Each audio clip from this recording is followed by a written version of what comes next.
That's live. That was weird. That was very, very weird. It took a long time for that to happen. Hello, everyone. How's it going? Hope you're doing very, very well. Today we have StreetFrench, Charlie, and Maya. Nice. Super cool to have you both on. Really, really excited.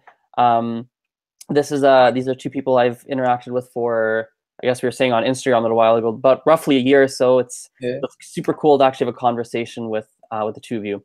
Yeah. So you guys know how this works. I'm actually going to timer out because we'll probably go longer than 5 minutes. I feel like we have two people, so we can maybe make it like I don't know, 10-ish minutes, 10, 15, but we'll see how it goes. Yeah. Okay. Stopwatch. All right, it's going.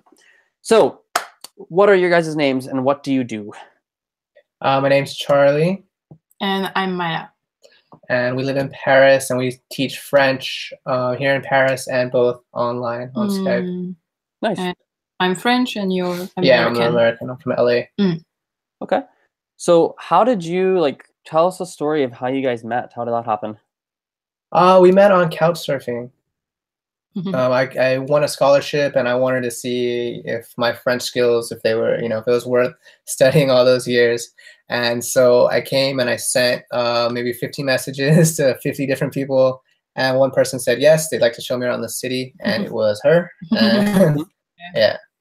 Nice. And French was pretty good back then. I mean, it got way better. That's true. But yeah, and that was in 2013. 2013.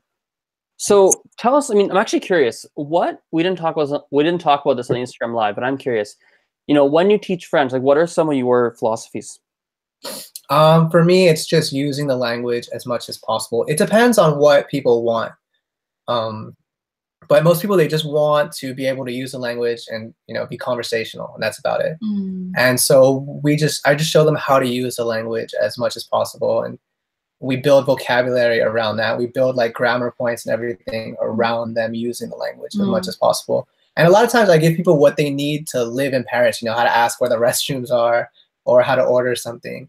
And yeah, most of our students, I guess, they're in Paris. We do private lessons here. We do Skype lessons too, but most of them are already here. So maybe they need different things that if they were on Skype. And they have all different levels as well.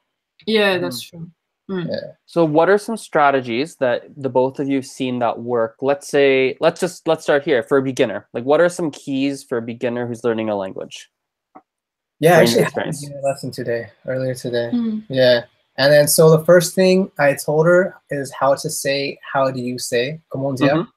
And then I told her 3 things are super important, right? Je comprends pas, comment dire, and qu'est-ce que ça veut dire? How do you say? And so with these 3, what do those mean in English? What do those mean in English? So people. So we have I don't understand. We have how do you say, in French, and what does that mean?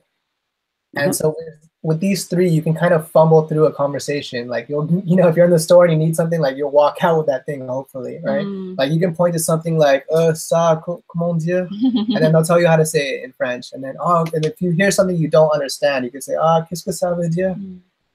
And then, yeah, the point is to stay in French as much as possible, to not go too much back and forth. So you train kind of your brain to stay in French, hear French, because when it's not your language, it's so easy to kind of disconnect yourself from hearing and understanding.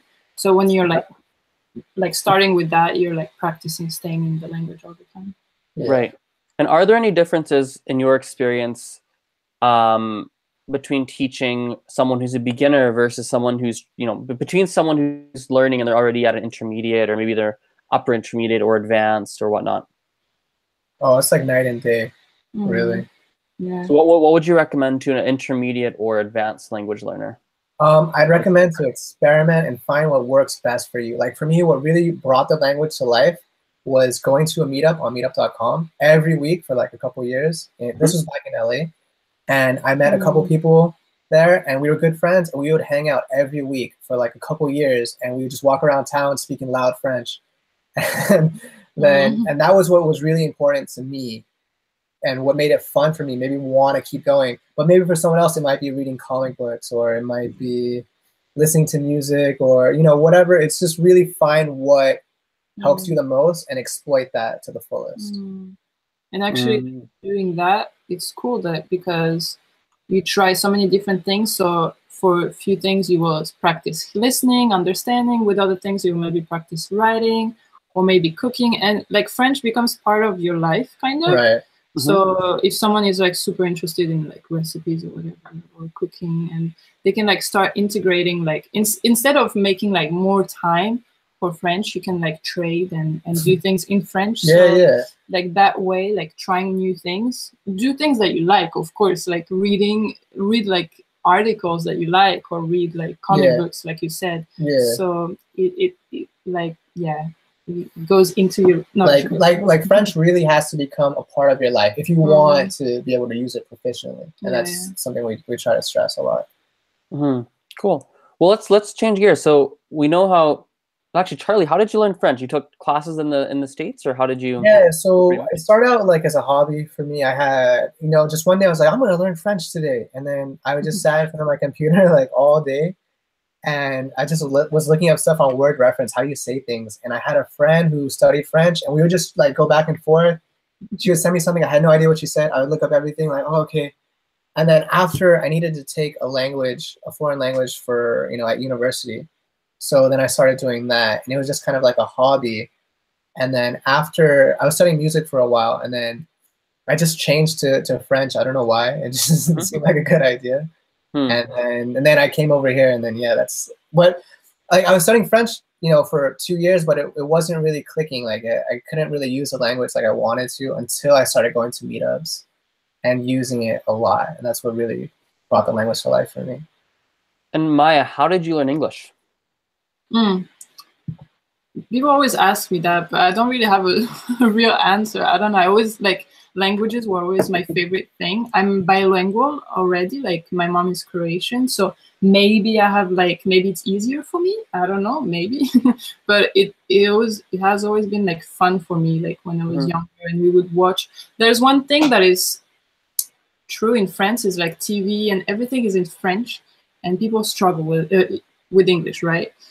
In my house, everything was always in English. Like we would watch or the voix originale. I don't know how to say that in English. If it's a Swedish movie, we'll watch it in Swedish. Like I was used to hearing languages, and I wasn't scared of it. I don't know. It was fun for me. So, and YouTube was a big part of it, I think, too, because when I was a teenager, since I was a teenager, I was watching YouTube videos every day, all the time, and British YouTubers and American YouTubers. So I think that helped. Did you understand them initially? Yeah, I mean, I could understand a lot of things already. I don't know why, but it's just naturally kind of synced in. And English is every day, for us, every day, you hear on TV, on the internet. For you, maybe that's weird, but I know that's what you told me. You were so shocked to see how the English language is we use English words, and I don't know, the English is so present in our lives that for me it was kind of synced in naturally. I don't have another explanation. I really enjoyed it too, and yeah. Yeah, and you studied it at school as well. Of course, I studied in high school, but it doesn't help a lot of people. I guess it helped me. Well, I think probably, and correct me if I'm wrong, I would assume it helped in the sense that you have somewhere in the back of your brain, you have that circulating, even though you didn't maybe like it, even though, I don't know if you liked it or not, but even though it might not have been overly effective, maybe it wasn't taught well, but in your brain somewhere there's some base, so that when you listened to YouTube, when you interacted in your city, when you did different things, it almost poured water on the seeds that helped them grow. Yeah, that makes sense. Maybe that's why I keep telling our students to go back and forth between maybe studying from a textbook if that's what you need, and then going have conversation and listen, and maybe that's what helped me with English. Do you find, so I know one thing that I often hear is that consistency is important, which I agree with, and I would assume you both agree with. I'm assuming. Definitely, yeah. Now, do you feel that taking a break from a language can be beneficial? How long of a break? I don't know.